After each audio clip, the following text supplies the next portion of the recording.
大家好啊，今日想同你傾一個有啲癲，但又愈諗愈似真嘅問題。如果高維生物真係存在，佢哋會唔會正觀察緊我哋？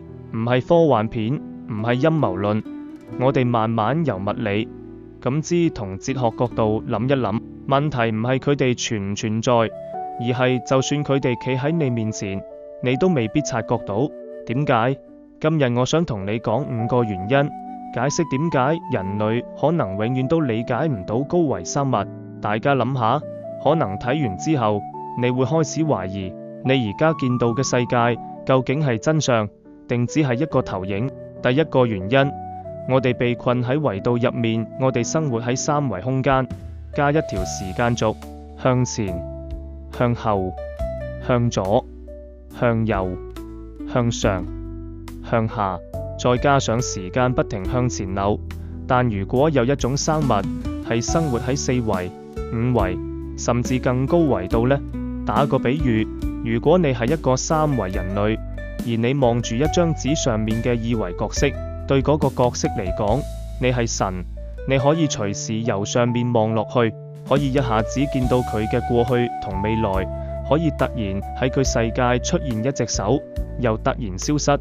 但嗰個2維角色永遠都理解唔到你嘅真身，因為你唔屬於佢嘅世界。同樣道理，高維生物對我哋嚟講，可能只係一啲無法理解嘅現象，唔係因為佢哋隱形，而係因為我哋根本冇能力見到佢哋完整嘅存在。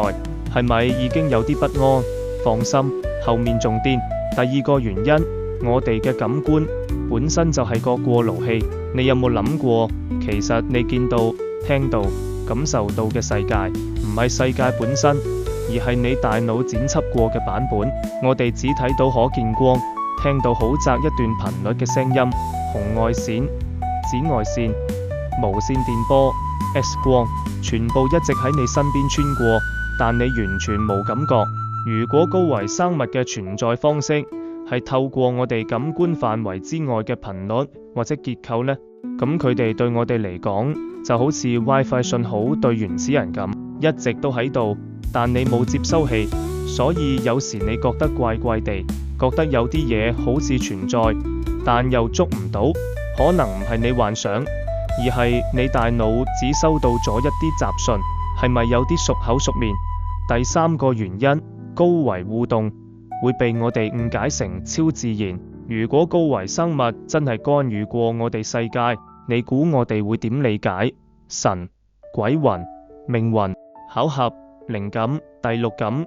因為我哋冇一個語言，冇一個框架可以準確描述高維行為，就好似2維角色見到一個圓形突然由細變大，再由大變細，然後消失，佢唔會話哦，呢個係一個3維球體穿過我嘅平面，佢只會話有神秘圓形顯靈。所以可能我哋歷史上好多無法解釋嘅事件，唔一定係迷信，而係一次失敗嘅理解。唔係我哋蠢，係我哋維度太低。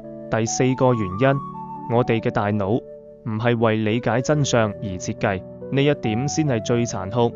進化從來都唔係為理解宇宙真相服務，而係為生存。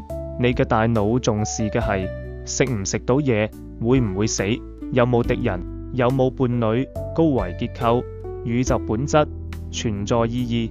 對原始人嚟講，呢啲全部都係冇用資訊，所以我哋嘅直覺、語言、邏輯系統本身就唔適合理解超出經驗嘅存在。就算高維生物真係企喺你面前，你可能都只會見到一啲碎片，然後大腦即刻幫你合理化。你會話我眼花，我諗多咗，巧合啫。因為承認自己無法理解，比起否定更加令人不安。第5個原因，可能佢哋根本唔想被我哋理解。最後呢一點最耐人尋味。假設你係一個高維存在，可以隨意觀察人類文明，你會唔會刻意向螞蟻解釋量子力學？或者你只會靜靜觀察，甚至刻意限制自己嘅影響，避免干預低維世界嘅自然發展？又或者佢哋已經干預緊，只係用一種我哋永遠察覺唔到嘅方式，可能係常數微調，可能係機率偏移，可能係你人生某一個剛剛好，你以為係你嘅選擇，但其實只係高維世界一次輕輕嘅觸碰。諗到呢度，係咪有少少寒？所以問題可能唔係高維生物存唔存在，而係如果佢哋存在，我哋有冇能力知道？就好似魚永遠唔會知道自己浸緊喺水入面，除非有一日佢離開咗水。而我哋呢，可能一生都活喺一個高維影子入面，以為自己見到嘅已經係全部。